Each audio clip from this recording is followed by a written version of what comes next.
दौंड विधानसभा मतदारसंघाचे माजी आमदार रमेश थोरात आता आपल्या सोबत आहेत। रमेश थोरात यांची जी चर्चा सुरू आहे ती अर्थात शरद पवार गटाच्या वाटेवर ते आहेत अशा पद्धतीची चर्चा आहे। थोरात साहेब, काय नेमकी ही चर्चा आहे की तुम्ही तुतारी हातात घेऊन दौंड विधानसभा निवडणुकीची रणांगणात तुम्ही उतरणार आहात? गेली 8-15 दिवस मी संपूर्ण तालुक्याचा आढावा घेतोय। गावोगावी जाऊन संपूर्ण कार्यकर्त्यांशी गावातल्या जनतेशी मतदारांशी चर्चा करतोय की बाबा नेमकं आता आपण पुढं कसं जायचं कसं नाही हे लोकांना विचारतोय। तर लोकांचे दोनच प्रश्न माझ्या पुढं असतात। एक पहिला प्रश्न असतो ते निवडणुकीला उभं राहिलं पाहिजे कुठल्याही परिस्थितीत, आणि निवडणुकीला उभं राहिलं तर पहिल्यांदा आपण तुतारीला प्राधान्य द्यायचं। हे तुतारी आपल्याला चिन्ह मिळत असेल तर ते कुठल्याही परिस्थितीत घ्यायचं आणि तुतारीच्या चिन्हावर आपण निवडणूक लढवायची। आणि जर तुतारीचं चिन्ह आपल्याला मिळालं नाही तर दुसरा पर्याय त्यांनी सांगितलं की अपक्ष, जसं 9 साली तुम्ही अपक्ष आमदार म्हणून मोठ्या मताधिक्यानं निवडून दिलं लोकांनी, तशा पद्धतीनं यावेळेससुद्धा तसं करू शकतात लोक, असं लोकांचं म्हणणं आहे। मी अजून काही ठरवलेलं नाही आहे। माझं कुठेही कोणाशी काही चर्चा किंवा काही म्हणजे असं सल्लामसलत वगैरे काही झालेलं नाही आहे। परंतु ह्या सगळ्या गोष्टीचा आढावा घेऊन जे जे काही ठरेल त्याप्रमाणे 11th आवरला सगळ्या गोष्टी फायनल होतील।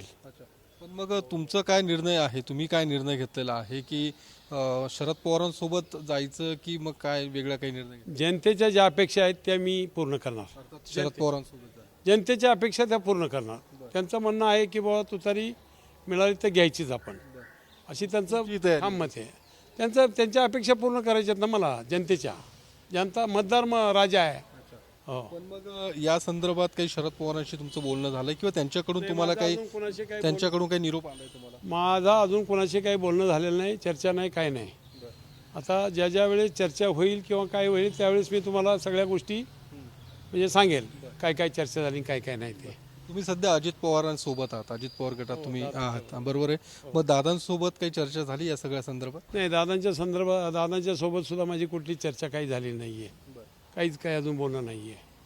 हो, कारण तुमच्या म्हणजे दौंड विधानसभा मतदारसंघात विद्यमान आमदार हे भाजपचे आहेत, राहुल कुल। महायुतीमध्ये जे गणित ठरलंय ती विद्यमान आमदारांना ती जागा जाणार, त्यामुळे महायुतीमध्ये तुमची अडचण होणार आहे। तुमचं तिकीट म्हणजे तुम्हाला तिकीट मिळणार नाही। या सगळ्या अनुषंगाने तुम्ही ही सगळी हालचाल करताय? नाही, आता कसं आहे, महायुतीप्रमाणे ते बरोबर आहे, त्यांचं तिकीट तिथं जे आमदार आहे सिटिंग त्या आमदारांना ते तिकीट बसणार आहे। आता फक्त लोकांचा आग्रह फार आहे माझ्यासाठी। म्हणजे जसं 9 साली मला लोकांनी उचललं, म्हणजे माझं तिकीट कट केलं, तिकीट नाकारलं, लोकांनी उचललं, असं माझा नेऊन फॉर्म भरला अपक्ष आणि मला उभं केलं आणि मोठ्या मताधिक्याने निवडून दिलं। तसंच लोक म्हणतात कुठल्याही परिस्थितीत जर तुम्हाला आता इकडं बसत नाही ना, तुम्हाला इकडं बसत असेल तर कुठल्या परिस्थितीत इकडं जायचं आपल्याला। कारण आम्ही ते लोक काय म्हणतात, आम्ही मतदान सगळ्यांनी म्हणतात तुतारीलाच केलं आहे, परंतु आता कुठल्याही परिस्थितीत आम्हाला आमदार म्हणून तुम्हाला पाहिजे, अशा पद्धतीने लोक माझी चर्चा करतायत। म्हणजे तुमची सुद्धा मानसिकता झालेली आहे की शरद पवारांसोबत जाणे? मी अजून ठरवलंय नाही, आता ते ठरवतोय ते ठरवायचंय मला कुठल्याही परिस्थितीत। म्हणजे आता लोकांचा ह्याला आदर करणार, लोकमताचा आदर करणार। पर्यंत तुमचा हा निर्णय एक 4-8 दिवसात 15 दिवसात होऊन जाईल असं माझं वाटतंय, आचारसंहिता लागायच्या आधी। हो, शरद पवारांनी भेटायला बोलवलं तर तुम्ही जाणार? हो, जाईल, भेटायला बोलवलं जाणारच ना। शेवटी शरद पवार साहेब हे सगळ्यांचं दैवत आहे। हो। तर रमेश थोरात यांनी अजूनपर्यंत त्यांची भूमिका जरी स्पष्ट केली नसली तरी सुद्धा लोकांचा आग्रह आहे की मी तुतारी हातात घ्यावी, शरद पवारांसोबत जावं, आणि त्यामुळे लोकांचा आग्रह आणि एकूण जनमानसाचे जे काही म्हणणं आहे ते मी ऐकणार, असंही रमेश थोरात यांचं म्हणणं आहे। त्यामुळे या पुढच्या काळामध्ये साधारणतः 8 दिवसांमध्ये तो जो काही निर्णय असेल तो जाहीर करेल, असं सुद्धा रमेश थोरात यांचं म्हणणं आहे। कॅमेरामन विकी चव्हाणसह मी योगेश बोरसे, TV9 मराठी, पुणे।